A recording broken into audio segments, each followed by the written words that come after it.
ഭിന്നശേഷി സൗഹൃദമാക്കി Dubai RTA സംവിധാനങ്ങൾ.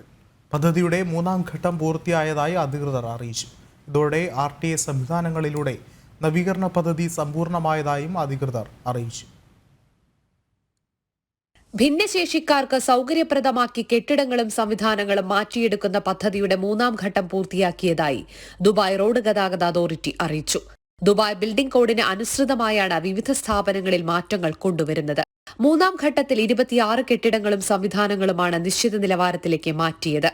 RTA head office, 15 bus സ്റ്റേഷനുകൾ, 4 മൾട്ടി ലെവൽ പാർക്കിംഗ് ടെർമിനലുകൾ, 2 കസ്റ്റമർ ഹാപ്പിനെസ് സെന്ററുകൾ, 5 അഡ്മിനിസ്ട്രേറ്റീവ് കെട്ടിടങ്ങൾ, അൽജദാഫ് മറൈൻ ട്രാൻസ്പോർട്ട് സ്റ്റേഷൻ എന്നിവയാണ് നിലവിൽ ഭിന്നശേഷി സൗഹൃദമാക്കി മാറ്റിയത്.